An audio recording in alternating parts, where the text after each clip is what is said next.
Yang jadi pertanyaan, pukul mujunub yang lagi nyan wate, batia puasa?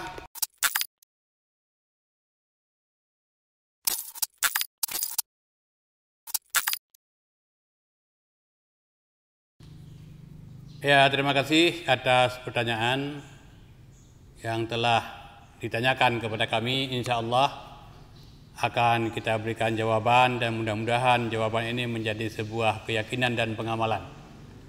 Pertanyaan berkenaan dengan puasa dan junub. Cuman saya lihat peserta ini terlalu tua pertanyaan dibandingkan dengan peserta. Karena saya perhatikan peserta ini peserta yang muda-muda, belum pernah menikah. Tapi wallahu alam ya, mungkin ada yang sudah menikah tapi saya belum mengetahuinya. Ini pertanyaan, bagaimana kalau pada saat kita puasa dalam keadaan berjunub? Ini ada dua permasalahan yang perlu kita sikapi dulu, kita lihat dulu.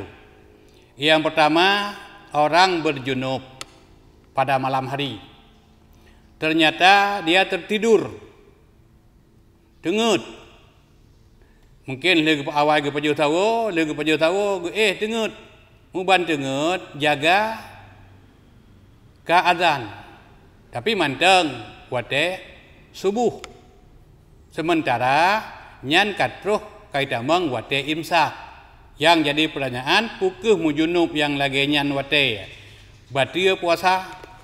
Insya Allah, nyan menyolagakan kondisi jaga drone manteng dalam keadaan subuh, manteng wate subuh, nyan puasa hana batia.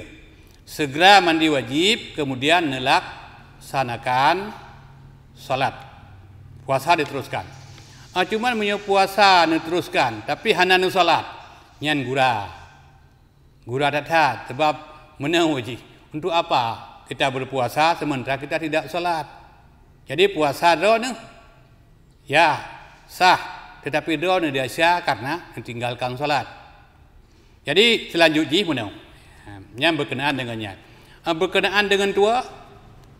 Berkenaan dengan tua pada saat puasa, tua NJPI. Lalu NJPI tabah belah kapulih gerah ne tingat koma dalam puasa. Teruskan melaksanakan amal ibadah puasa, nyan niat laju rezeki yang gibi dari Allah Subhanahu wa taala. Menancit kadang-kadang nuai belang biasa, nuai belang langsung menuju pajuh makanan, pajuh pun nejak ke dia pada pu.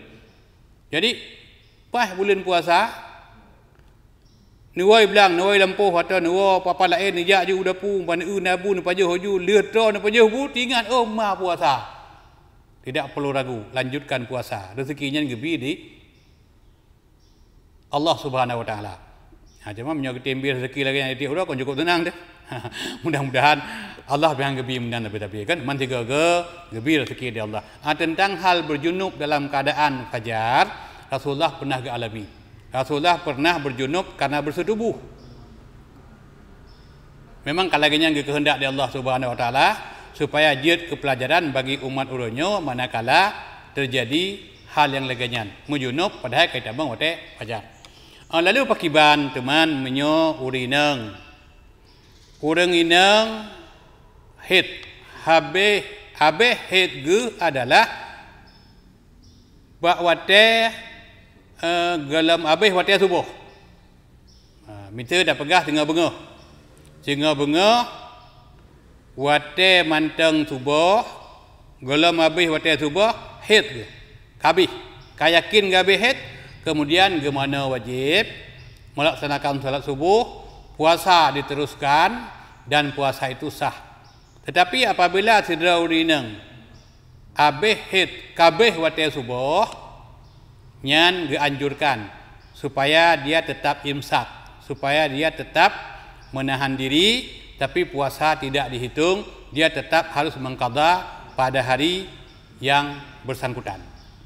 Jadi nyokuban kira sekedar pertanyaan, mudah-mudahan Allah Subhanahu wa taala punya memang laginya ta alami akan gebi kesempurnaan dalam pelaksanaan amal ibadah puasa. Jadi ono lo kira mentang yang mampu lo memberikan jawaban, jadi lebih kurang mohon maaf wallahu a'lam. Yang dah pulang ba Allah Subhanahu wa taala. Kira ana kementang. Terima kasih.